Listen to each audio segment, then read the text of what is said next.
સરદારસિંહ રાણા કે જેઓના નામમાં જ આપણને શક્તિ જોવા મળે છે. ભાવનગરના પૂર્વ સાંસદ અને તેમના પપોત્ર એટલે કે આદરણીય રાજેન્દ્રસિંહ રાણા. હું હાર્દિક સ્વાગત કરું છું. 1870 10મી એપ્રિલ રામનવમીનો દિવસ હતો. પણ ભણાવી શકે એવી સ્થિતિ, આર્થિક સ્થિતિ ઘરની નહોતી. બોડીગાર્ડ તરીકે એમણે જેટલા દિવસ સત્ર ચાલ્યું ને 118 વર્ષથી વધારે થઈ ગયા છે. એટલે સોય દોરાથી ટેબલ લઈને બનાવેલું એ જમાનામાં. એટલે સૂર્ય એ હિન્દુ સમાજનું પ્રતીક છે.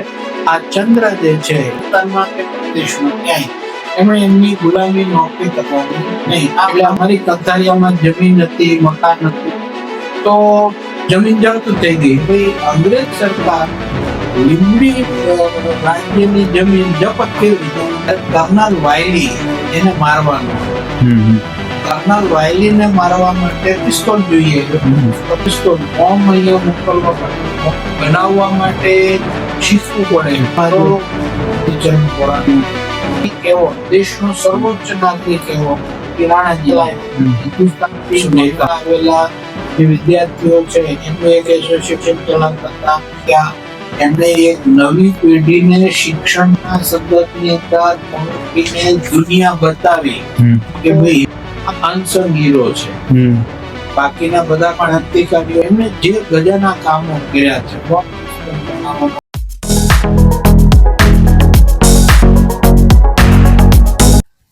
નમસ્કાર, જય હિન્દ, જય માતાજી. દેશ માટે જીનાર અને દેશ માટે પોતાના પ્રાણની આહુતિ આપનાર એવા એક અસાધારણ વ્યક્તિ એટલે સરદારસિંહ રાણા, કે જેઓનું જીવન, ત્યાગ, બલિદાન અને એક નીડર ક્રાંતિકારી તરીકે આપણે સૌ તેમને ઓળખીએ છીએ. સરદારસિંહ રાણા કે જેઓના નામમાં જ આપણને શક્તિ જોવા મળે છે. સરદાર અને સિંહ. સરદારસિંહ રાણા કે જેઓ ભક્તિમય, બલિદાન અને ત્યાગની ભાવના તરીકે ઓળખવામાં આવે છે. સરદારસિંહ રાણા કે જેઓએ વિદેશની ધરતી પર રહીને પણ પોતાના ભારત સ્વતંત્ર સંગ્રામમાં પોતાની ભૂમિકા ભજવી. તે માટે આપણે તેમના ઇતિહાસના થોડાક પાનો વિશે જોઈએ. નમસ્કાર, જય હિન્દ, જય માતાજી. હું કેવલ કિશોરભાઈ પાવરા. આજે આપણે ખાસ સંવાદ માટે ભેગા થયા છે, જેમાં ખાસ કરીને આજે આપણે સરદારસિંહ રાણા વિશે માહિતી મેળવીશું. જેમાં આપણી સાથે ઉપસ્થિત છે ભાવનગરના પૂર્વ સાંસદ અને તેમના પપોત્ર એટલે કે આદરણીય રાજેન્દ્રસિંહ રાણા. આજે આપણે સરદારસિંહ રાણાજી વિશે વાત કરીશું કે તેમની જીવનગાથાઓ કેવી હતી, તેમને ભારતીય આઝાદી માટે કરેલા કાર્યો વિશેની માહિતી મેળવીશું. તો ચાલો તેમના જીવન માટે આપણે તેમના ઇતિહાસના પાનાઓને ઉગાડીએ. તે માટે હું એમના પપોત્ર એટલે કે રાજેન્દ્રસિંહ રાણાનો હું હાર્દિક સ્વાગત કરું છું. અને અમારી સોશિયલ મીડિયા ચેનલ દિલથી ભાવનગરી અને 111 કનેક્ટમાં તેમનું હાર્દિક સ્વાગત છે. શરૂઆતની વાત કરીએ તો આપણને બધાને ખ્યાલ છે સરદારસિંહ રાણા કે જેઓ ભારતના મહાન ક્રાંતિવીર તરીકે તેમની નામના છે. તો શરૂઆતની વાત કરીએ કે આપના પરમ પૂજ્ય શ્રી સરદારસિંહ રાણાજી કે જેમનું બાળપણ કેવું હતું અને તેમને શાળા દરમિયાન અને કોલેજ દરમિયાન તેમનો સમય કેવી રીતે વિતાવ્યો. 1870 10મી એપ્રિલ રામનવમીનો દિવસ હતો. તે દિવસે એમનો જન્મ સુરેન્દ્રનગર જિલ્લાનું ચોડા તાલુકાનું કંથારિયા ગામ, અમારું મૂળ ગામ કંથારિયા, એટલે ત્યાં એમનો જન્મ થયો. એમના પિતાજી રવાજીભાઈ એ જુદી જુદી રિયાસતોમાં નોકરી કરતા હતા. ખાસ કરીને લાઠી, ચૂડા આ રિયાસતોમાં એમણે કામ કર્યું. અમારી કંથારિયામાં પણ જમીન હતી. સરદારસિંહજીથી 2 બહેનો હતા, મોટા બહેનો, એટલે 3 ભાઈ બહેનનો પરિવાર હતો. માતા પિતા 3 ભાઈ બહેન હતા. શરૂઆતનું શિક્ષણ જે છે એ એમણે ત્યાં જ કંથારિયામાં પ્રાથમિક શિક્ષણ લીધું, ધ્રાંગધ્રામાં લીધું અને પછી એ રાજકોટની રાષ્ટ્રીય શાળાની અંદર દાખલ થયેલા અને કોલેજનો અભ્યાસ એમણે મુંબઈમાં અને પૂનામાં ફર્ગ્યુસન કોલેજમાં એમણે ગ્રેજ્યુએશન પોતાનું પૂરું કર્યું. અને ભણવામાં બ્રાઇટ હતા, એકદમ તેજસ્વી હતા, પણ ભણાવી શકે એવી સ્થિતિ, આર્થિક સ્થિતિ ઘરની નહોતી. એટલે એમના એક મોટા બેન જે રાજકોટમાં ગટકા દીધેલા, એમણે એમને ભણાવવાનું ને રાજકોટ રાષ્ટ્રીય શાળામાંની જે દાખલ થયા એ બેન બનેવીની મદદથી એ ત્યાં ભણ્યા. સ્કોલરશિપ મળીને બધું થયું તો મુંબઈમાં પણ ભણ્યા, એલ્ફિન્સ્ટન કોલેજ જે છે એમાં ભણ્યા, અને પૂનામાં ફર્ગ્યુસન કોલેજની અંદર એમણે અભ્યાસ કર્યો. પૂના જ્યારે અભ્યાસ કરવા માટે ગયા ત્યારે એ પહેલી વખત કોંગ્રેસનું રાષ્ટ્રીય અધિવેશન પૂનામાં મળ્યું હતું. સુરેન્દ્રનાથ બેનર્જી એ વખતે કોંગ્રેસના પ્રમુખ હતા. એમના બોડીગાર્ડ તરીકે એમણે જેટલા દિવસ સત્ર ચાલ્યું એટલા દિવસ એમણે રહ્યા ત્યાં. અને ત્યારથી પૂરા દેશની અંદર કયા કયા પ્રશ્નો છે, એનો ઉકેલ શું આવવો જોઈએ, દેશની આઝાદી માટે કોણ શું કરે છે, કેવી રીતે કરે છે, એ જોવા સમજવાનું એમનું શરૂ થયું. અને એ દરમિયાનમાં એમણે બેરિસ્ટર થવાનો નિર્ણય લીધો. 1898ની અંદર એ બેરિસ્ટર થવા માટે મુંબઈથી આગબોટમાં બેઠા અને 1900ની સાલની અંદર એ બેરિસ્ટર થયા. લંડનમાં રહ્યા એ ત્યાં. લંડનમાં રહીને 2 વર્ષમાં એમણે બેરિસ્ટરનો અભ્યાસ પૂર્ણ કર્યો. હવે ત્યાં એમણે એમની ખાધા ખોરાકી માટે કંઈકનું કંઈક કામ કરવું પડે, અને પોતે અહીંયા અંગ્રેજી, ગુજરાતી, હિન્દી આ ભાષાઓ જાણતા હતા. ત્યાં એમણે ફ્રેન્ચ અને જર્મન આ 2 ભાષાઓ શીખ્યા, લખતા, બોલતા અને વાંચતા. અને એની ઉપરનો એમનો કમાન્ડ હતો. તો દુભાષિયા તરીકેનું એમણે કામ શરૂ કર્યું.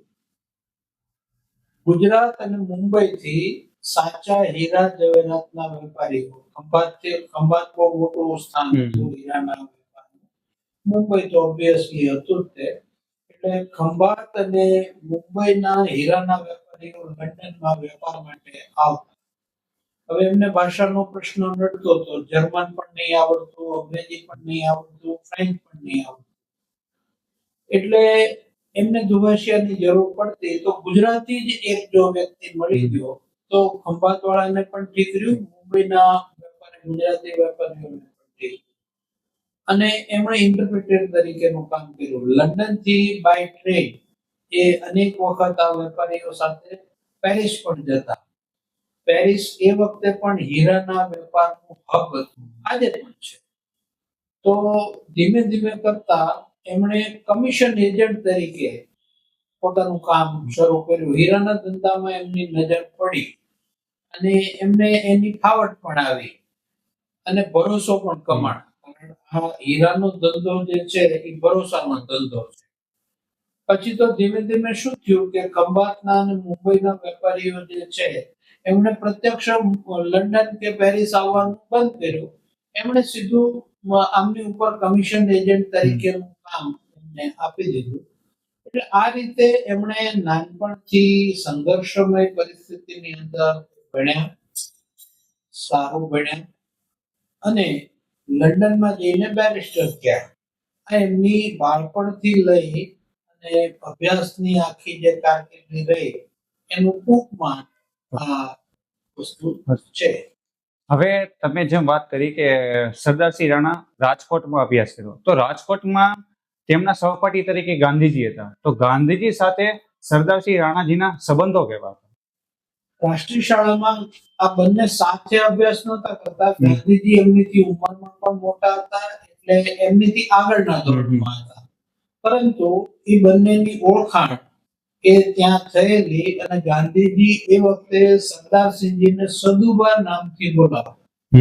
સદુબા નામથી એમની ઓળખાણ એમની બંનેની વચ્ચેની હતી. અને જ્યારે સરદારસિંહજી લંડન ગયા, લંડનમાં ઇન્ડિયા હાઉસની સ્થાપના જે શ્યામજી કૃષ્ણ વર્મા અને મેડમ કામાના સાથે રહીને એમણે જે કરી, તો ગાંધીજી પણ બેરિસ્ટર થઈ અને લંડનમાં હતા, અને એ વખતે એક વખત એમણે લંડનના ઇન્ડિયા હાઉસની પણ મુલાકાત લીધેલી, અને એમણે એ વખતે પણ પોતાના વિચારો ઇન્ડિયા હાઉસના જે ગેધરિંગ હતું એની અંદર એમણે એમના વિચારો પણ મૂક્યા હતા. ઇન્ડિયા હાઉસમાં પણ જ્યારે મળ્યા ત્યારે સદુભા નામથી જ એમણે સરદારસિંહજીને ઉદ્બોધન કરેલું.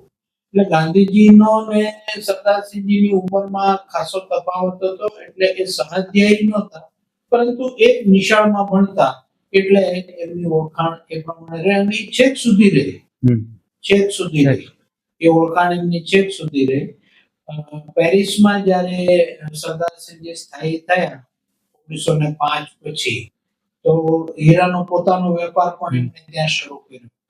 તો ત્યારથી લઈને દેશની આઝાદી થઈ ત્યાં સુધી એ નિયમિત રીતે બાય પોસ્ટ અથવા તો બેંકિંગની જે વ્યવસ્થા રહેતી હતી એ વ્યવસ્થાની અંદર એ કોંગ્રેસનું સભ્યપદ જેટલા રૂપિયાનું આવતું એ પૈસા એ મોકલતા, ગાંધીજીને પણ અમુક રકમ એ દર વર્ષે મોકલતા, નિયમિત મોકલતા એમના ખર્ચના ઉપયોગ માટે. ડોનેશનના સંદર્ભની અંદર એમણે બાકી કોંગ્રેસને એ પ્રમાણે કંઈ નથી આપ્યું, પરંતુ ગાંધીજીને વ્યક્તિગત, જવાહરલાલ નહેરુને વ્યક્તિગત પૈસા અવારનવાર ત્યાંથી મોકલાવ્યા કરતા. 1947માં ભારત આઝાદ થયું ત્યારે પહેલી વખત જ્યારે સરદારસિંહજીને અહીંયા ભારત આવવાનું થયું, કારણ ત્યાં સુધી દેશ નિકાલ હતા, એમને 1905ની આસપાસ દેશ નિકાલની સજા બ્રિટિશ સલ્તનત વિરુદ્ધના કામના આક્ષેપ કરવામાં આવી, એમનો પાસપોર્ટ જપ્ત થયો. એટલે ત્યારથી લઈને લગભગ 45-47 વર્ષ સુધી એમનું હિન્દુસ્તાન આવવાનું થયું, દેશ નિકાલ જ રહ્યા હતા. 47માં જ્યારે દેશ આઝાદ થયો ત્યારે જવાહરલાલ નહેરુ તત્કાલીન વડાપ્રધાન હતા, એમની સાથેની પણ એમની ઘનિષ્ઠ મિત્રતા હતી. એમણે સરદારસિંહજીને હિન્દુસ્તાન આવવા માટે આમંત્રણ આપ્યું. પેરિસથી એક ચાર્ટર પ્લેન અહીંયા દિલ્હી આવતું હતું. એ ચાર્ટર પ્લેન જે છે એ આઝાદ ભારતના ફ્રાન્સના પહેલા એમ્બેસેડર સિલ્વા લેવી નામના એક બહુ મોટા વિદ્વાન ફ્રાન્સના, જેની ઓળખાણ, જેની મિત્રતા સરદારસિંહ સાથે પણ ખૂબ ઘનિષ્ઠ હતી, એમના પુત્ર જે છે એ સૌથી પહેલા ફ્રાન્સના એમ્બેસેડર હતા ભારત. એ જ પ્લેનમાં એ ભારત આવ્યા. ભારત આવીને સ્ટેટ ગેસ્ટ રહ્યા. કમલા નહેરુ, વિજયાલક્ષ્મી પંડિત, જવાહરલાલ નહેરુ, વરિષ્ઠ બાકીના નેતાઓની બધાને પણ મળ્યા ત્યાં, એમના ફોટોગ્રાફ્સ પણ છે. અને સાંજે પ્રાર્થના સભાની અંદર ગાંધીજીને મળવા પણ ગયા હતા. ગાંધીજીએ એ વખતે એમને સદુબાના નામથી આટલા વર્ષો પછી પણ ઓળખી કાઢ્યા હતા. આ એમનો ગાંધીજી સાથેનો સંબંધ. હવે જેમ વાત કરી તેમ હવે કવિ કલાપી ગાંધીજી અને સરદારસિંહ રાણા ત્રણેય મિત્ર હતા. હવે આપણે આમ જોઈએ તો કવિ કલાપી છે એ સાહિત્ય સાથે સંકળાયેલા વ્યક્તિ છે, જ્યારે ગાંધીજી છે તો રાજકારણ સાથે સંકળાયેલા વ્યક્તિ છે, અને સરદારસિંહ રાણા જેઓ સામાજિક કાર્ય તરીકે અને ક્રાંતિકારી તરીકે જોડાયેલા વ્યક્તિ છે. તો આ ત્રણેય વચ્ચેનો સંગમ કેવી રીતના છે? કારણ કે ત્રણેયના વિષયો અલગ અલગ છે, ત્રણેયનું કામ કરવાનું સ્થળ પણ અલગ અલગ છે, તો ત્રણેયનો સંગમ કેવી રીતે શક્ય બન્યો? સરદારસિંહજી રાણા અને કલાપી આ બંને માસિયા ભાઈઓ, કૌટુંબિક રીતે પણ એમનો સંબંધ હતો. કારણ કલાપી સરદારસિંહજી રાણાના પિતાજી રવાજીભાઈને મામા કહેતા. એટલે એ સંબંધના દાવે એમની સાથે એમને નાનપણથી, મેં જેમ કીધું ને કે લાઠી છે, ચૂડા છે, લીંબડી છે, આ બધા સ્ટેટની અંદર રવાજીભાઈ પોતાની સેવાઓ આપતા હતા. અને ખાસ કરીને લાઠીમાં વધારે રહ્યા. તો લાઠીમાં જ્યારે રહ્યા ત્યારે નાનપણથી જ સરદારસિંહજીનું જવાનું, કલાપીનું મળવાનું, સાહિત્યિક ચર્ચાઓ, પોતે પણ સારા સાહિત્ય રસિક વ્યક્તિ હતા, વાંચવાનો પણ શોખ હતો, કવિતાનો ખૂબ શોખ હતો. શૈલી, જે અંગ્રેજી કવિ જે છે, શૈલી એમનો ફેવરિટ હતો. તો આ બધાની ચર્ચાઓ એમણે કલાપી સાથે પણ થતી. આ બંનેનો એક પત્ર વ્યવહાર છે, સરદારસિંહ અને કલાપી વચ્ચેનો પત્ર વ્યવહાર, લગભગ 96 પત્ર છે, ગુજરાતીમાં પણ અવેલેબલ છે. અને આ કલાપી અને સરદારસિંહ વચ્ચેના પત્રો જે છે એની અંદર જે અંતરંગતા જે છે, બંનેની ઘનિષ્ઠ મિત્રતા જે છે એ પત્રોમાં છલકાય છે, કારણ પત્રોમાં એ ભાવ બહુ સ્પષ્ટ રીતે આવે છે. અને જ્યારે એમને બેરિસ્ટર થવા માટે જવાનું હતું ત્યારે એમની પાસે તો બીજી કોઈ સગવડતા નહોતી. વાછુર વાળા એ કાઠી દરબાર હતા અને એમણે મદદ કરેલી, લીમડી ઠાકોર સાહેબે મદદ કરેલી, લાઠી ઠાકોર સાહેબે કલાંતીએ મદદ કરેલી, ગરમ કપડા, પૈસા આ બધાની મદદથી એ ત્યાં લંડન ગયેલા. એટલે આ બંનેનો જે સંબંધ છે એ કૌટુંબિક સંબંધ છે. મામા ભાઈના ભાઈઓ થતા હતા બંને. હવે લંડનમાં જ્યારે સરદારસિંહ રાણા અભ્યાસ પૂર્ણ કરે છે ત્યારે તે હીરા જવેરાતના વ્યવસાયમાં જોડાય છે. તો હીરા જવેરાતના વ્યવસાયમાં કેમ જોડાય છે? તે વકીલાતમાં આગળ કેમ નથી વધતું? એમાં એવું થયું હતું કે જ્યારે અહીંયાથી 1900માં બેરિસ્ટરે થઈ ગયા પછી ત્યાં રહ્યા અને એ વખતે એમનો શ્યામજી કૃષ્ણ વર્મા અને મેડમ કામા સાથેનો પરિચય થયો. ત્રણેય ગુજરાતી, શ્યામજી કૃષ્ણ વર્મા માંડવી કચ્છના અને મેડમ કામા જે છે એ નવસારીના પારસીબાનું હતા. એમના લગ્ન મુંબઈ થયેલા પણ પછી એ લંડન આવીને સ્થાયી થયેલા. હવે આ લોકો જે છે એ ક્રાંતિકારી પ્રવૃત્તિઓ કરતા હતા. બે શબ્દો ધ્યાનમાં રાખી લેવા જોઈએ: સ્વાતંત્ર્ય સેનાની અને ક્રાંતિકારી. આઝાદીની ચળવળની અંદર બે નામ તમને ત્યાં ઉલ્લેખ મળશે કે એક સ્વાતંત્ર્ય સેનાની તરીકેનો મળે અને એક ક્રાંતિકારીઓ તરીકે. આ બંનેના નામ જે છે ને એના ઉપરથી જ એમના કામની પદ્ધતિ ધ્યાનમાં આવી જાય.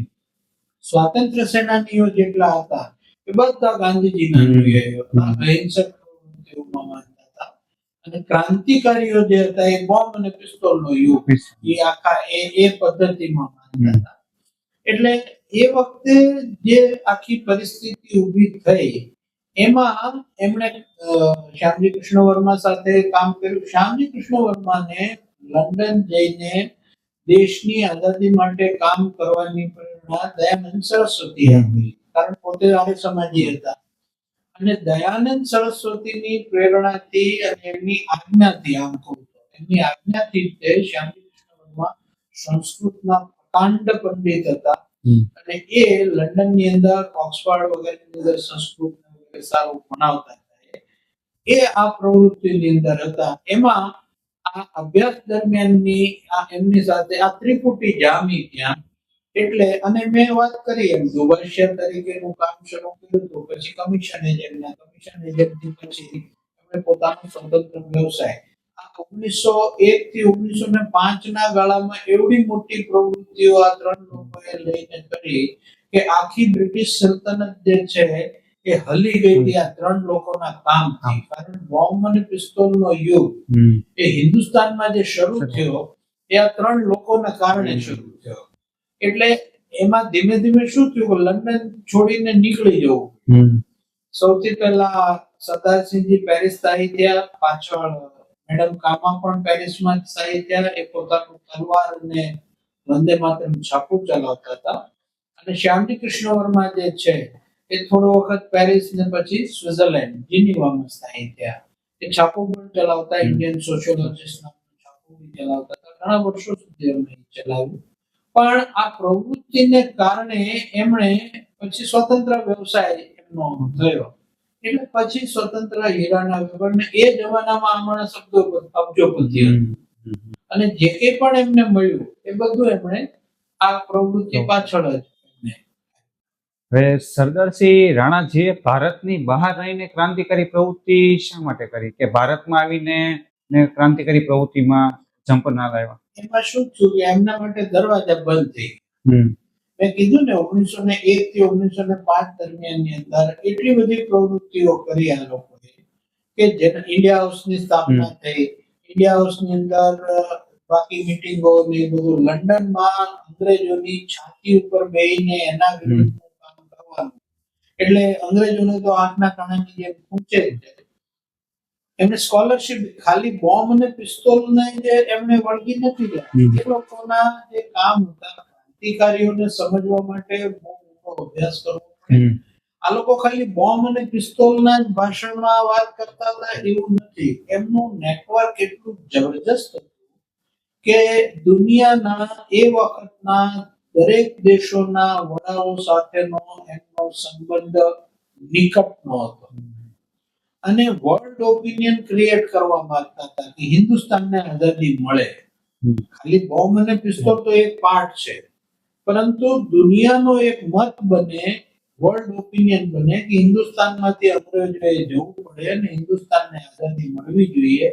એના માટેનું પીઆર વર્ક જે છે એ આ ત્રણેય લોકો, એને ખાસ કરીને સરદારસિંહજીનું પીઆર વર્ક તો જબરજસ્ત હતું, નેટવર્ક એમનું. એટલે એમણે આ 5 વર્ષ તો દરમિયાનમાં જે થયું અને એમને દેશ નિકાલની જે સજા મળી, એટલે એમના માટે હિન્દુસ્તાન આવવાના દરવાજા તો બંધ થઈ ગયા. એટલે એમને શિફ્ટ થવા સિવાય બીજો કોઈ રસ્તો જ નહોતો રહ્યો. ત્રણેય લોકો માટે નહોતો રહ્યો, ત્રણેય લોકો. હવે જેમ તમે વાત કરી કે ઇન્ડિયા હાઉસની સ્થાપના કરવામાં આવે છે, તો ઇન્ડિયા હાઉસની સ્થાપના કરવા પાછળ રાણાજીની ભૂમિકા કેટલી હતી?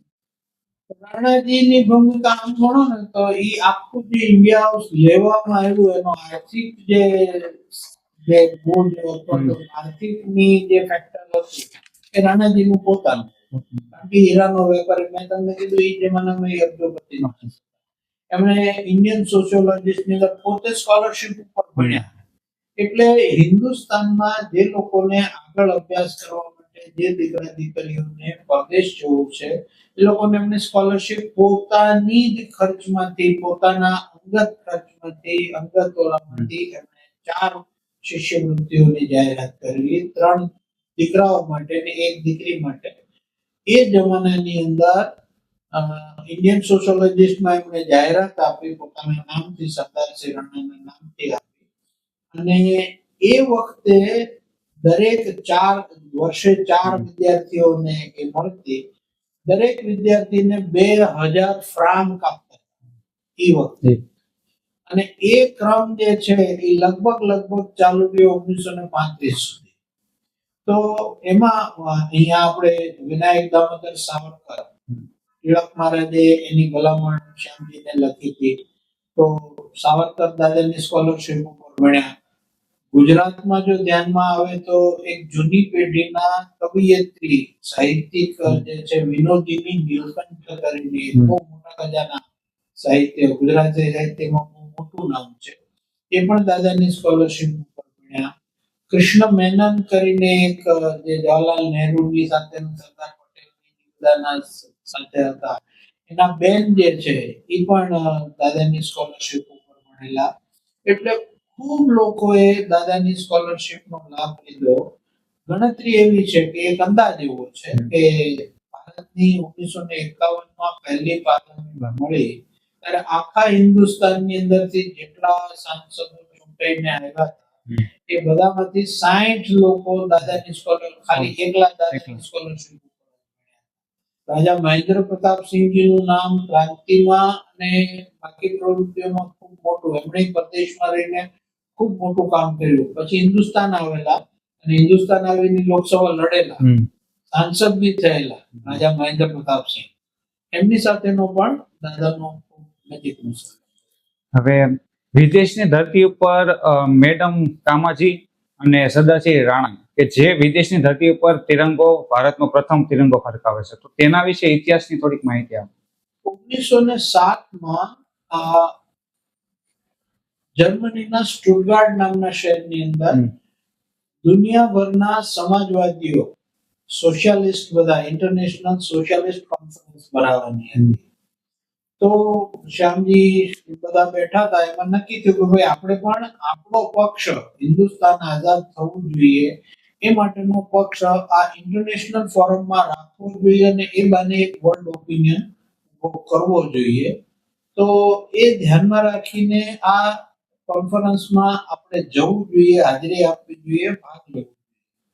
તો નક્કી એવું થયું કે 2 લોકો જશે, સરદારસિંહ રાણા અને મેડમ કામા, બંને લોકો જશે. એ બંને લોકો ત્યાં ગયા, એમણે એમનું રજીસ્ટ્રેશન વગેરે કરાવ્યું, નામ લખાયું. એમણે પૂછ્યું કે which country you are representing. કીધું કે અમે હિન્દુસ્તાનનું રિપ્રેઝન્ટેશન કરીએ છીએ. તો તમારો નેશનલ ફ્લેગ છે? તો એ વખતે ફ્લેગ વગેરે તો કંઈ હતું નહીં, પણ એક કલ્પના કયા પ્રકારનો ફ્લેગ હોઈ શકે એની સૌથી પહેલી જે એની ડિઝાઇન ને એને જેને ઇમેજિન કરી એ ભગિની નિવેદિતા હતા. સ્વામી વિવેકાનંદજીના શિષ્ય હતા, દેશી હતા, પરંતુ અહીંયા આવીને તે ભારતની આઝાદીમાં પણ ખૂબ મોટું એમનું યોગદાન રહ્યું. એમણે એક કલ્પના કરીને એક ધ્વજ બનાવ્યો જે આ ધ્વજ સાથે બહુ એ મેળ નહોતો ખાતો, પણ ત્યાર પછી તો એની દિશા ઢોંગુલ ચળવળ જે ચલાવતા હતા એ પણ પરદેશી બાનુ હતા, પણ એમણે પણ એક ભારતના સાંસ્કૃતિક વારસાને અને સામાજિક વ્યવસ્થાને ઇતિહાસને ધ્યાનમાં રાખીને એક ધ્વજ એમણે ટ્રાય કલર બનાવેલો અને એની ચર્ચામાં અને એ બધામાં આ બધા લોકો સક્રિય હતા. એટલે with that background on that back of the mind આ બંને લોકોએ રાત્રે એમણે કીધું કે we will produce it tomorrow morning. રાત્રે બેસી અને એમણે 3 ડિઝાઇનના ધ્વજ બનાવ્યા.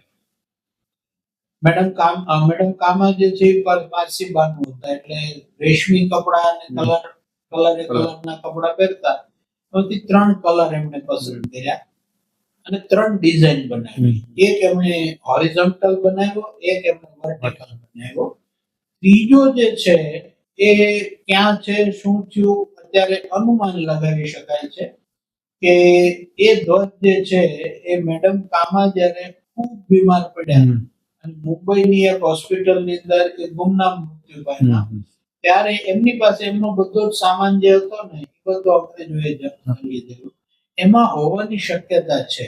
ત્રીજો અત્યારે મળતો નથી, પરંતુ 2 મળે છે. એક ધ્વજ છે એ અમારા કુટુંબ પાસે અત્યારે પ્રિઝર્વ થયેલો છે. એ રાણાજી જ્યારે 1947માં પાછા આવ્યા ત્યારે એ 1907માં સ્ટુટગાર્ટમાં જે ડિઝાઇન બનાવી હતી એ એમાંનો એક એમની પાસે હતો, એ ત્યારે લેતા હતા. અને એક જે છે એ સાવરકર પાસે ફરતો પહોંચેલો.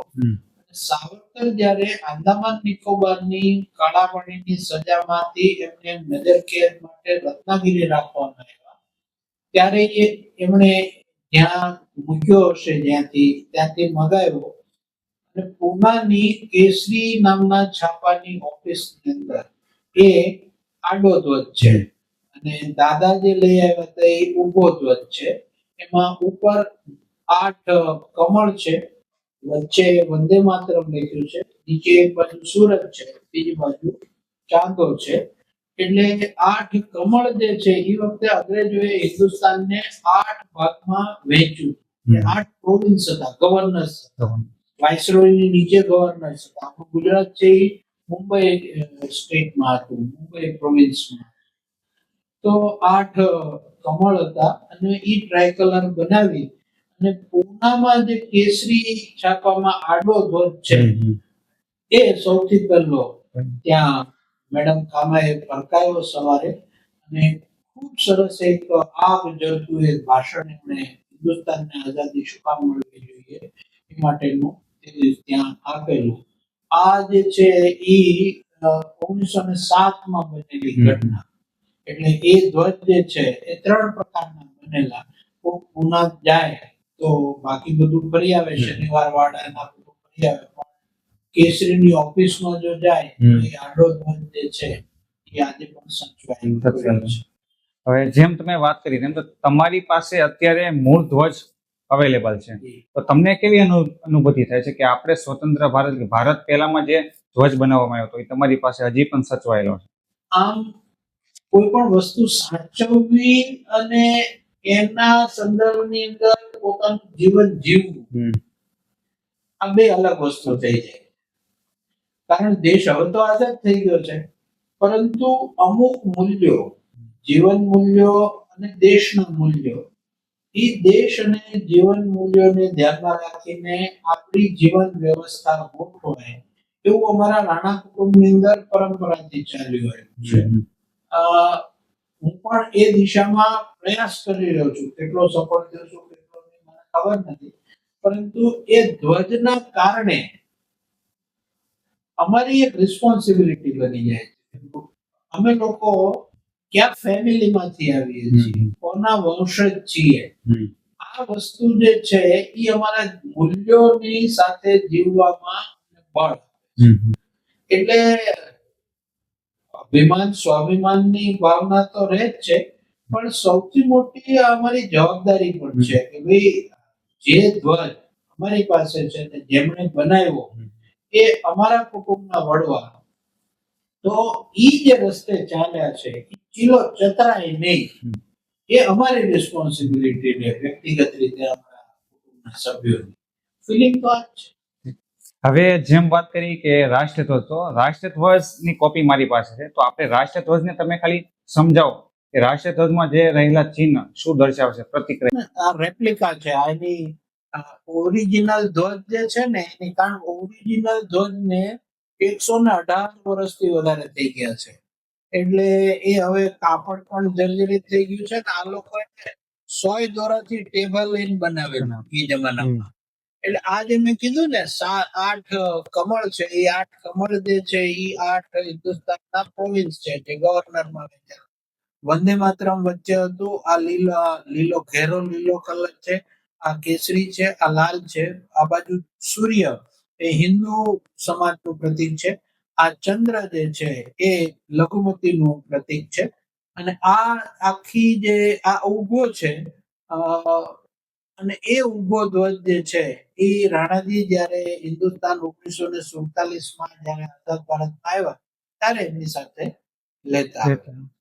જેમ વાત થઈ સ્કોલરશિપની, તો રાણા સાહેબ દ્વારા દેશભક્ત વિદ્યાર્થીઓ માટે જે સ્કોલરશિપની યોજના રાણા સાહેબ દ્વારા બહાર પાડવામાં આવી છે, તો જે સ્કોલરશિપ આપી એમાં દેશના ભવિષ્યમાં કેવી રીતે મદદરૂપ બની? એમાં તો શું છે કે એક શરત રાખતા હતા આ લોકો કે ભાઈ જો તમારે સ્કોલરશિપ જોતી હોય તો શરત એટલી છે કે બ્રિટિશ ગવર્મેન્ટની હિન્દુસ્તાનમાં કે પરદેશમાં ક્યાંય એમણે એમની ગુલામી નોકરી કરવાની નહીં. આ મુખ્ય શરત હતી. અને જેટલા લોકો ભણ્યા એ લોકો લગભગ પછીની જિંદગી જે છે એમણે એક બીજા સ્વરૂપની અંદર આઝાદીની ચળવળમાં જ પોતાની પૂરી જિંદગી એમણે વિતાવી. જ્યારે બ્રિટિશ સરકાર સરદારસિંહ રાણાને રાજદ્રોહી તરીકે ઠેરવે છે, ત્યારે કંથારિયામાં રહેલી તમામ મિલકત અંગ્રેજો દ્વારા જપ્ત કરવામાં આવશે, તો ત્યારે પરિવારને કેવી મુશ્કેલીનો સામનો કરવો પડ્યો? 1905ની આસપાસની વાત છે.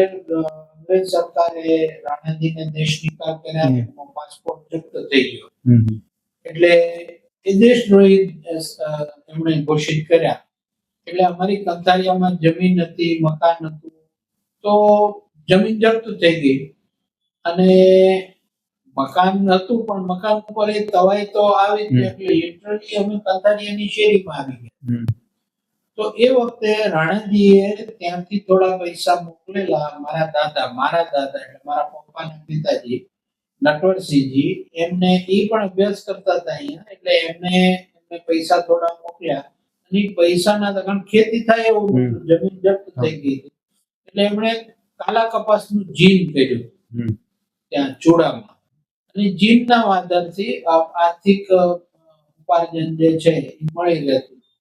જમીન જે જપ્ત થઈ હતી એ જમીન કંથારિયા જે છે ને એ લીંબડી તાબામાં આવતું, લીંબડી ઠાકોર સાહેબના તાબામાં આવતું. અને આમ ગણો તો અમે બાહ્ય તો ગણાઈએ, લીંબડીનો જે રાજવંશ છે એના વેલા જેમ કુટુંબ વધતું જાય એમ ગામ ગરાસ આપતા જાય, એ રીતે અમે કંથારિયામાં અમને જમીન આપી હતી અમારા વડવાઓ. તો લીંબડી ઠાકોર સાહેબ એ વખતે જયારે આ ઓર્ડર થયો ત્યારે લીંબડી ઠાકોર સાહેબ એક ગવર્નરની અદાલતમાં એમણે અપીલ કરી કે ભાઈ અંગ્રેજ સરકાર લીંબડી રાજ્યની જમીન જપ્ત કેવી રીતે કરી? અમે તો લીંબડી રાજ્ય, કંથારિયા લીંબડી રાજ્ય છે, લીંબડી રાજે આ લોકોને જમીન આપી હતી, એટલે તમે જપ્ત કરીને અંગ્રેજો તો રાખી જ ન શકે, એમનો અધિકાર જ નથી. અને આ જમીન જે છે એ લીંબડીને પરત મળવી. જો તમે લઈ લેવા માંગતા હો તો તમારી પાસે રહેવાનું ટેકનિકલી કોઈ કારણ નથી. 45 પાનાની એક અપીલ જે છે એ હેન્ડ રિટનમાં કરેલી છે, અને ઠાકોર સાહેબ ત્યાં લડ્યા હતા અને કેસ જીત્યા. એ કેસ જીત્યા પછી 1947માં સરદારસિંહજી રાણા જયારે પાછા આવ્યા, લીંબડી ઠાકોર સાહેબને જયારે મળ્યા, ત્યારે લીંબડી ઠાકોર સાહેબે આખી પ્રક્રિયામાં નામ ઉમેરવાનું, હમ. ખાતેદાર તરીકે સરદારસિંહ રવાજીભાઈ રાણા નામ ઉમેરવાનું કામ એ લીંબડી ઠાકોર સાહેબે આટલા વર્ષો પછી કર્યું. એ ઇતિહાસ છે. અને આપણી દાદાની જે વેબસાઇટ છે sardarsinhrana.com, એની અંદર આ 45 પાનાની અપીલ જે છે અંગ્રેજીમાં હાથથી લખેલી છે એ આખી છે. ઓહ. હવે વિદેશની ધરતી ઉપર રાણાજી દ્વારા સશસ્ત્ર ક્રાંતિઓ એટલે કે ક્રાંતિકારીઓ છે તેને હથિયારો પૂરા પાડવામાં હતા, જેમાં ખાસ કરીને આપણે પિસ્તોલ અને બોમ્બનો સમાવેશ થાય છે. તો તેની પાછળની ઘટના કેવી હતી કે તેવા કયા કયા ક્રાંતિકારોને હથિયારો પૂરા પાડતા હતા અને ભારતમાં તેઓ હથિયાર કઈ રીતના પહોંચાડતા હતા? સાવરકરની જે ઘટના છે, સાવરકરના મિત્ર તરીકે એક મદનલાલ ધીંગરા નામનો યુવાન આમ છેલબટાવો હતો, પંજાબનો ખૂબ રઈસ જાદો હતો, સારા એવા ધનિક ફેમિલીમાંથી આવતો હતો.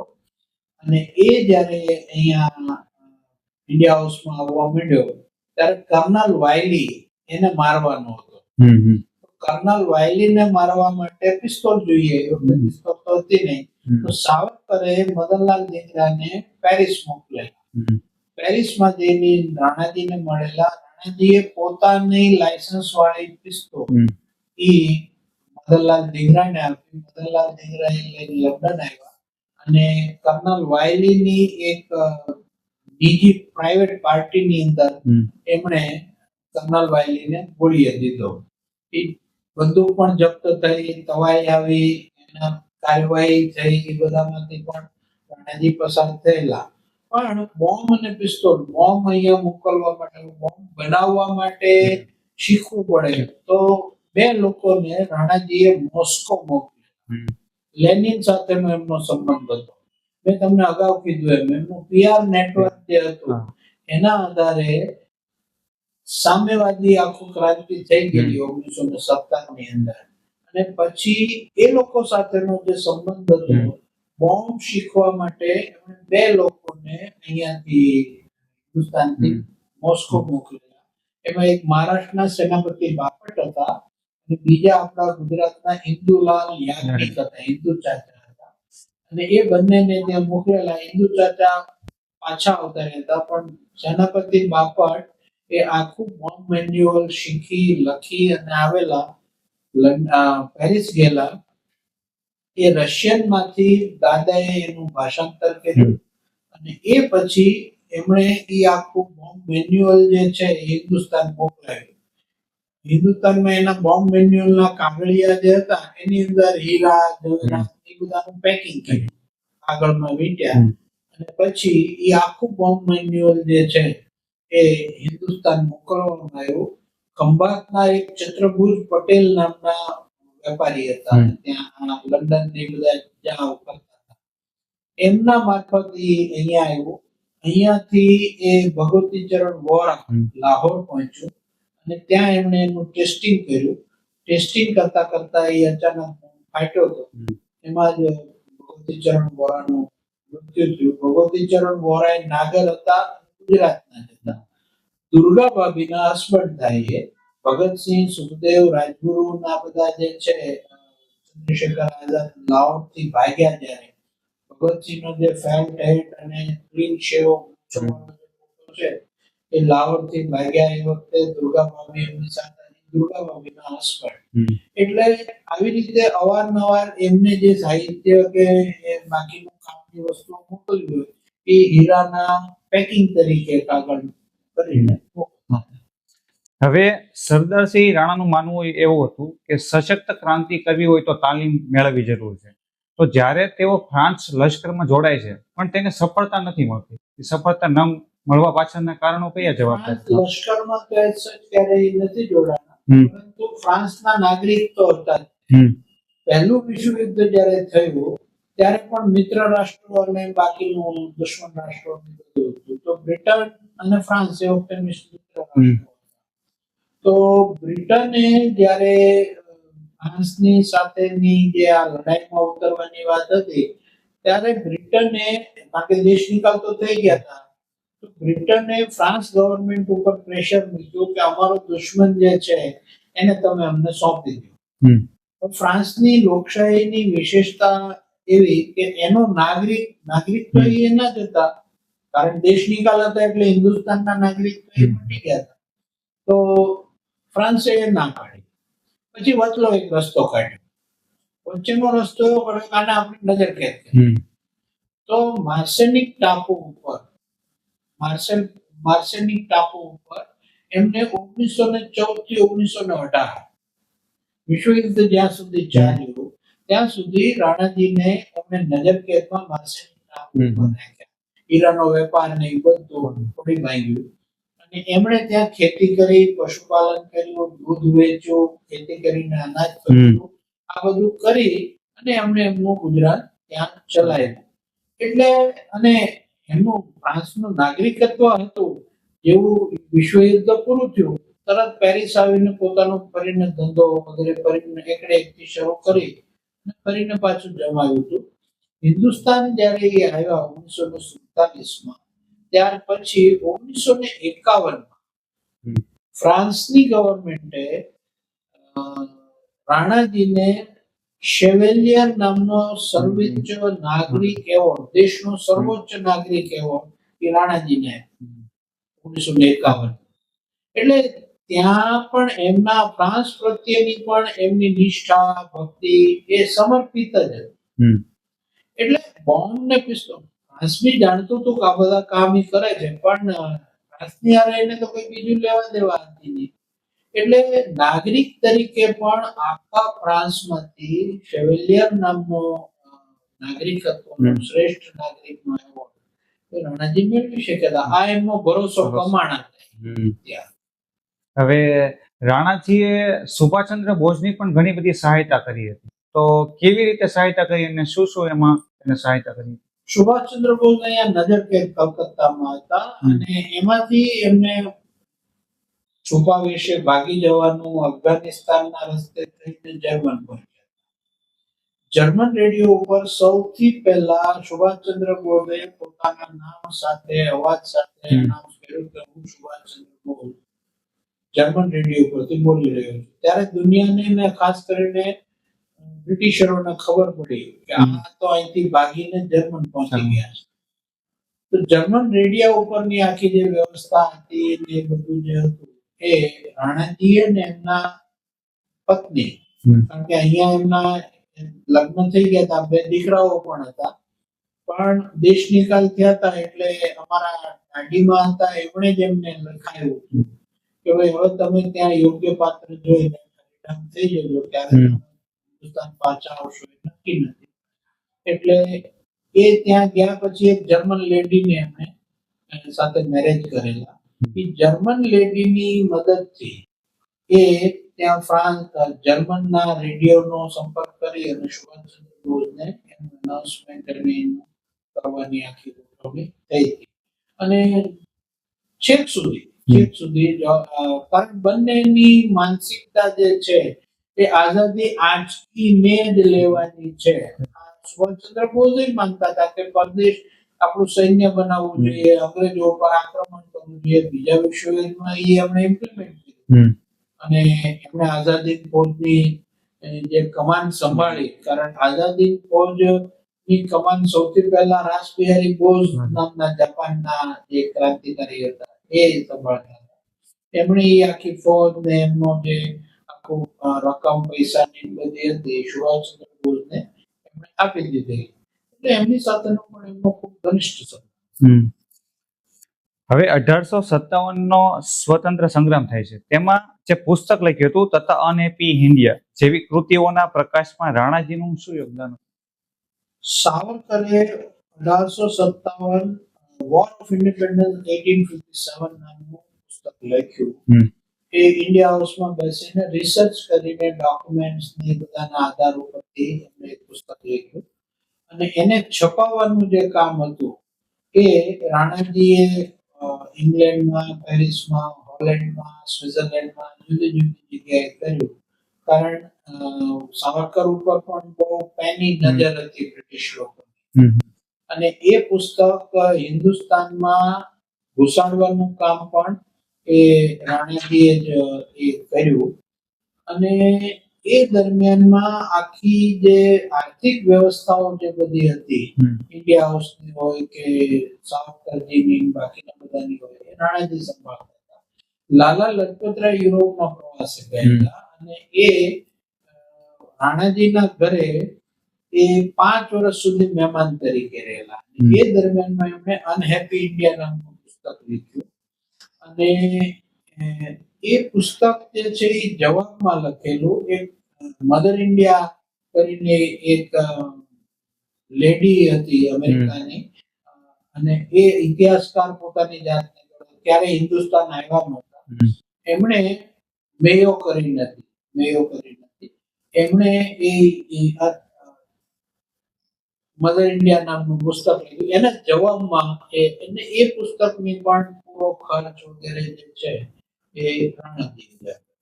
હવે શાંતિ નિકેતનની સ્થાપના કરવામાં આવે છે, તેમાં ખાસ કરીને રવિન્દ્રનાથ ટાગોરને રાણાજી કેવી રીતે સહાયતા આપે?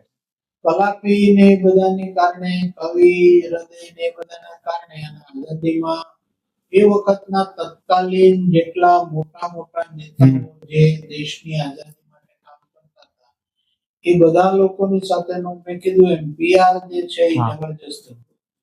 તો રવિન્દ્રનાથ ટાગોર પણ એમના ખૂબ સારા એવા મિત્ર હતા.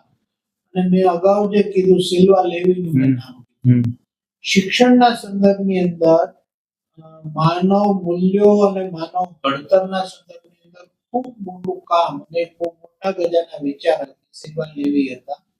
એ અને રાણાજી પણ ખૂબ કારિશ્મા મિત્રો હતા. એ બંને વચ્ચેનો પણ પત્ર વ્યવહાર છે. તો રાણાજીએ રવિન્દ્રનાથ ટાગોર સાથે સિલ્વા લેવીની મુલાકાત કરાવડાવી. સિલ્વા લેવીને શાંતિનિકેતન કલકત્તા, ત્યાં શાંતિનિકેતન નહોતું, કલકત્તા મોકલ્યા. ટાગોર અને સિલ્વા લેવી બંને બેઠા, બધાની ચર્ચા થઈ અને શાંતિનિકેતનનું સ્વરૂપ શું હોવું જોઈએ, શિક્ષણ સંસ્થાનું સ્વરૂપ શું હોવું જોઈએ, એ સિલ્વા લેવીની સાથે બેસી રવિન્દ્રનાથ ટાગોરે પછી શાંતિનિકેતન યુનિવર્સિટીની સ્થાપના કરી. હવે રાણાજીએ 1 લાખથી વધારે પુસ્તકો ભેટમાં આપ્યા હતા, તો એ પુસ્તકો આપ્યા હતા તેના વિશે થોડી માહિતી. રાણાજીની પોતાની ખૂબ મોટી એક લાઇબ્રેરી હતી અને સબોર્ન યુનિવર્સિટી ત્યાંની ફ્રાન્સની જે છે એમાં એમણે 1 લાખ પુસ્તકો આપ્યા. શાંતિનિકેતનમાં પણ એમણે 1 લાખ પુસ્તકો આપ્યા. એટલે પુસ્તક પ્રેમી તો વ્યક્તિ હતા જ તે. અને જ્યાં પણ એમને શિક્ષણના સંદર્ભની અંદર પૈસા હોય, પુસ્તકો હોય કે બાકી જે કંઈ પણ મદદ કરવાની થતી હોય, ફ્રાન્સમાં પણ એ એક એસોસિએશન ચલાવતા હતા. હિન્દુસ્તાનથી ભણવા આવેલા જે વિદ્યાર્થીઓ છે એનું એક એસોસિએશન ચલાવતા હતા. હિન્દુસ્તાનથી ધંધો ધાપો કરવા માટે ત્યાં જે હિન્દુસ્તાનના નાગરિકો આવતા હતા એમનું પણ એક એસોસિએશન જોડે વર્ષો સુધી ચલાવ્યું. એટલે એ રીતે એમની હિન્દુસ્તાનના લોકો સાથેનું કનેક્શન જાળવી રાખીને એક પ્લેટફોર્મ એમને પૂરું પાડ્યું. વિદ્યાર્થી હોય તો વિદ્યાર્થીનું પ્લેટફોર્મ, અને બાકીના ધંધો રોજગાર માટે હોય તો એમનું પણ જે છે પ્લેટફોર્મ પૂરું પાડે. હવે ભારતના પહેલા વડાપ્રધાન પંડિત જવાહરલાલ નહેરુના આમંત્રણ પર રાણાજી જ્યારે ભારત આવે છે ત્યારે તેમનું સ્વાગત કેવી રીતે કરવામાં આવે છે? સ્ટેટ ગેસ્ટ હતા, સરકારી મહેમાન તરીકે એમનું સ્વાગત થયું. એમને સરકારી ગેસ્ટ તરીકેની જ એમની આખી ટ્રીટમેન્ટ રહી. થોડા દિવસ દિલ્હી પણ રહ્યા. બધા જ એ વખતના જે મોટા નેતાઓ અને લોકો હતા એ બધાને મળ્યા, એમની સાથે પણ વાતચીત કરી. અને પછી એ લીંબડી આવેલા. કારણ હવે પછી અમે લોકો કંથારિયા, ચોડા થી લીંબડી શિફ્ટ થઈ ગયેલું અમારું ફેમિલી. લીંબડીમાં પણ જીન વગેરે હતું, ગુલપીનું કારખાનું હતું. આ બધું ચલાવીને આર્થિક ઉપાર્જન અમારું ચાલતું હતું. એટલે એ ત્યાં પણ આવ્યા. અને અહીંયા ઠાકોર સાહેબને એક ક્લબ હાઉસ હતું, લીંબડી ઠાકોર સાહેબ. એ ક્લબ હાઉસમાં પણ એ સ્ટેટ ગેસ્ટ જ હતા. રસિકલાલ પરીખ, ઢેબરભાઈ એ બધાની સાથે એમનો સંબંધ હતો. અને એ બધાના પહેલાથી એ સ્ટેટ ગેસ્ટ તરીકે અહીંયા રહેલા. હવે રાણાજીનું અંતિમ સમયમાં સ્વાસ્થ્ય કેવું હતું અને તેઓની ચિકિત્સા શું હતું? 1947માં અહીંયા આવ્યા પછી 50ની આસપાસ ફરી પાછા પેરિસ જતા રહેલા. પેરિસ ગયા પહેલા એમણે એમના પૌત્ર, મોટા સૌથી પૌત્ર દિલાવરસિંહ રાણા, એમના પત્ની અને એમના એક દીકરી, એ ત્રણેયને લઈને એ ત્યાં ગયા. ઈચ્છા એવી હતી કે દિલાવરસિંહજીની નજર અને જો આ હીરાના ઉદ્યોગની અંદર એમને પડી જાય તો ત્યાં એમને સેટલ કરી નાખવાની વાત હતી. ત્યાં ગયા પછી એમની તબિયત બગડેલી, એમને પક્ષઘાતનો હુમલો થયેલો, મેન્ટલ થોડું પેલું થઈ ગયું, એટલે એ 6 ભાષા જાણતા, એટલે ભાષાના લોચા થવા માંડ્યા. ગુજરાતીમાં વાત કરતા હોય તો પટ્ટી કરી જાય, તો ઓલી જર્મનીમાં વાત શોર્ટ સર્કિટ અંદર થઈ ગયું. એટલે તબિયત ખૂબ લથડી હતી, ત્યાં ઉંમરે થઈ હતી, અને સૌથી વધારે તો ઈ એકલા હતા. કારણ શ્યામજી પણ ગયા, ભાનુમતી એમના પત્ની હતા એ પણ ગયા, મેડમ કામા પણ ગયા, એમની સાથેના એટલે એમની હેડીના જેટલા લોકો હતા એ લગભગ વિદાય લઈ ચૂક્યા. હિન્દુસ્તાન આઝાદ થયું, હિન્દુસ્તાનના ભાગલા થયા, એની પણ ટીસ એમના મનમાં હતી કે આ આખું ભારત જે છે એ આઝાદ નથી થયું, 2 ભાગ થયા છે. આ ટીસ હતી એમના મનની અંદર. થોડી ઘણી નારાજગી પણ હતી કે the way in which we got the independence.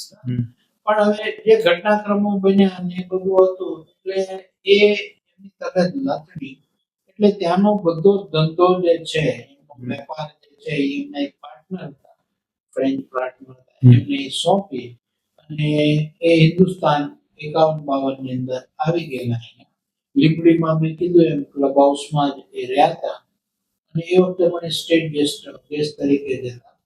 અને એ આખા 3-4-5 વર્ષ જે રહ્યા, નિયમિત જીવન હતું. ઘડિયાળના ટકોરે એ ઉઠતા, કામ, સુવાનું, જમવાનું બધું ઘડિયાળના ટકોરે ચાલતું. અને એમની એ શૈલી કુટુંબના લોકોએ જાળવી રાખવાની હતી.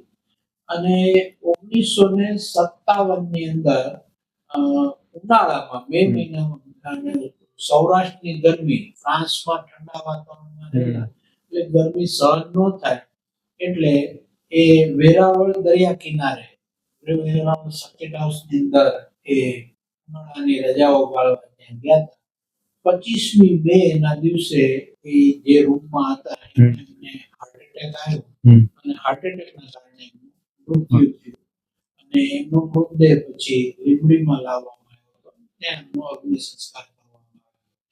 વેરાવળ જો ક્યારેક જવાનું થાય તો વેરાવળના સર્કિટ હાઉસમાં, ચોપાટી ઉપર જે સર્કિટ હાઉસ છે, એમાં જે રૂમમાં રાણાજીનું મૃત્યુ થયું એમાં એમની તસવીર Lalkrishna Advani deputy prime minister જ્યારે હતા ત્યારે એમના હસ્તે એનું અનાવરણ કરવામાં આવ્યું.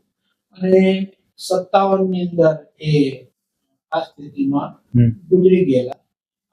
4-5 વર્ષ જે રહ્યા ત્યારે પણ દેશના ખૂણે ખૂણેથી ખૂબ લોકો એમને મળવા આવતા, અને બધાની સાથેની ચર્ચા અને વાતચીત ને બધું 4-5 વર્ષ સુધી ચાલ્યું. હવે સરદારસિંહ રાણાની કોઈ એવી વાત કે તમને હજી સુધી કે અત્યાર સુધી પણ તમારા દિલને સ્પર્શેલી હોય, એવી કોઈ એની ખાસ વાત? જીવન જ એમનું હતું કે જેની દરેક વાતો અને એમાં દરેક કામ જે છે એ એટલા બધા લેન્ડમાર્કિંગ હતા કે એમાં તારવવું, એકાદું તારવવું એ બહુ કઠિન વસ્તુ છે. એમણે જે કંઈ પણ કામ કર્યા, જે કંઈ પણ નાનું મોટું જે હશે, પરંતુ એ બધા લેન્ડમાર્કિંગ જ કામ હતા એમના, અને ઐતિહાસિક હતા એ સમયની અંદર. અને સૌથી વધારે વસ્તુ તો હિંમત વાળી વાત, કે જે હિંમતથી એ અંગ્રેજ સલ્તનતની સામે ટક્યા, એ પૈસાના આધારે ટક્યા, એમના નેટવર્કિંગના આધારે ટક્યા, પીઆરના આધારે ટક્યા. એમણે એક નવી પેઢીને શિક્ષણના સંદર્ભની અંદર પહોંચીને દુનિયા બતાવી કે ભાઈ હિન્દુસ્તાનમાં અંગ્રેજો જે રીતે આપણને રાખે છે એનીથી દુનિયા કેટલી આગળ વધી ગઈ છે, કેટલી પ્રગતિ કરી રહી છે. એક નવું હોરાઇઝન એમણે નવી પેઢીને બતાવ્યું. એટલે એ હિંમતનું કામ, એ તો અદ્ભુત. હવે રાણાજીની એવી કોઈ વાત કે હજી સુધી ઘણા લોકોને તેના વિશે માહિતી નથી? મોટાભાગે તો આમ તો આ અનસંગ હીરો છે.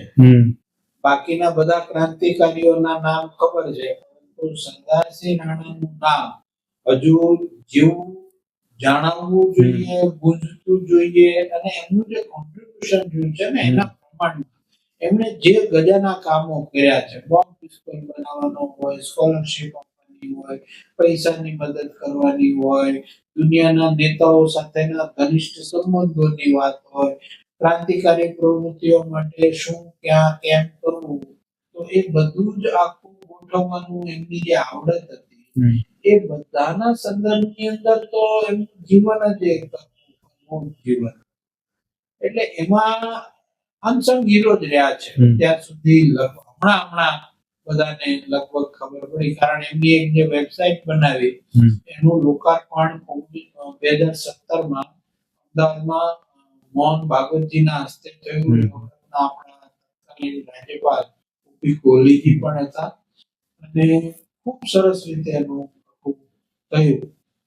વેબસાઇટ ઉપર એમના પત્રો છે, ફોટોગ્રાફ છે, ઘણી વસ્તુઓ એમાં મૂકી છે, પણ હજુ 30-35% બાકી છે, કારણ મારી પાસે હજુ એમનું સાહિત્ય પડ્યું છે, પણ એ બધું સાહિત્ય સ્વીડિશમાં છે, ફ્રેન્ચમાં છે, જર્મનીમાં છે. હવે એને ટ્રાન્સલેટ કરી, કારણ એમની ડાયરીઓ જે છે એ મોટાભાગની જર્મન અને ફ્રેન્ચમાં છે. એમના જે જર્મન લેડી હતા એમની સાથેના પતિ પત્નીના પત્ર વ્યવહાર છે એ જર્મન અને ફ્રેન્ચમાં છે. એટલે એ હજુ 30% લોટ તો હજુ મારી પાસે પડ્યો છે, જે હજુ મારે અપલોડ કરવાનો બાકી છે. પણ જેટલું 70-75% જે છે મોટાભાગનું વેબસાઇટ ઉપર સરદારસિંહ.com ઉપર આપણે મૂકી શકીએ. હવે સરદારસિંહ રાણાજીના એક પપોત્ર હોવાના લીધે તમારી જવાબદારી શું બને છે?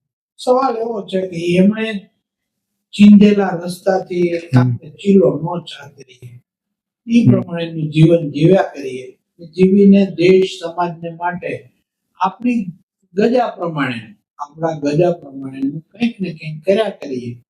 આ પ્રેરણા અમને સતત આપ્યા કરે છે. હવે રાણાજીના જીવનમાંથી તમે આજના ભારતના યુવાનોને કોઈ સંદેશો આપવા માંગતા હો? દેશ માટે જીવો, તમને અનુકૂળ લાગે, તમને ગમે એવી એક નાની કે સાવ નાની પ્રવૃત્તિ પણ સતત કરતા રહો, એક ધારી કરતા રહો. વર્ષે દાડે કરીએ એવું નહીં, એનો ક્રમ જે છે પોતાની રીતે દરેક રીતે સમાજ સેવા થઈ શકે. એના માટે કઈ લશ્કરમાં જ જવું જોઈએ, પિસ્તોલ હાથમાં જ લેવી જોઈએ, અને રાજકારણમાં ક્યાંક ચૂંટાઈને જવું જોઈએ. It is not at all necessary. દેશભક્તિ પ્રગટ કરવાના અનેક રસ્તાઓ છે, એમાંના કોઈ પણ એક ગમતા રસ્તા ઉપર ચાલવાનું શરૂ કરો અને સતત ચાલતા રહેવાનું કરો. એ દેશભક્તિ છે. સરદારસિંહજી આપના દાદા હતા, અને હમણાં જ 15મી ઓગસ્ટ આવી રહી છે, તો રાણા પરિવાર જેને સ્વતંત્રની લડાઈમાં એક ભાગ રહ્યો, ત્યારે વર્તમાનના યુવાનોને દેશ દાજ અંગે તમે શું સંદેશો આપવા માંગશો? આ જ વસ્તુ રૂટીન રોજિંદા જીવનની અંદર દેશભક્તિનું પ્રગટીકરણ થાય એવું એક કામ એ કરતા. રાણાજીના એવા કયા ગુણો કે વિચારો છે જે સમગ્ર દેશ માટે આજે પણ આપણે આદર્શ કહી શકીએ છીએ? દેશ માટે જીવન જીવવું જોઈએ, કેવી રીતે જીવવું જોઈએ, રાણાજીના જીવનમાંથી બહુ જ સ્પષ્ટ રીતે ટ્રાન્સપરન્ટલી જોવા મળે. ઓકે, આજે આપણે સંવાદમાં જાણ્યું કે રાણા સાહેબ એકમાત્ર વ્યક્તિ ન હતા. રાણા સાહેબ કે જેઓ એક નીડર ક્રાંતિકારી હતા, એક સાચા દેશભક્ત તરીકે તેની ઓળખ હતી. તેઓના ગુણ જે આજે પણ આપણા ભારતના યુવાનોને તેના માટે ઉપયોગી છે. અને ખાસ કરીને રાણા સાહેબ કે જેઓએ ભારત દેશને અમૂલ્ય સંપત્તિ આપેલી છે, ભારત દેશને વિવિધતા અને ભારત દેશના યુવાનોને મુખ્ય દેશભક્તિની પ્રેરણા પૂરી પાડી શકે તેવું તેને કાર્ય કરેલું છે. તો રાણા સાહેબના આ અમૂલ્ય યોગદાન બદલ સમગ્ર ભારત દેશ તેમનો આજીવન ઋણી રહેશે. અને હું તમારો ખૂબ ખૂબ આભાર માનું છું, અને તમે સહયોગ આપ્યો અને આ સંવાદ થકી તમે રાણા સાહેબ વિશેની માહિતી આપણા યુવાનોને, આપણા દેશને આપી, તે બદલ તમારો ખૂબ ખૂબ આભાર. જય હિન્દ, વંદે માતરમ.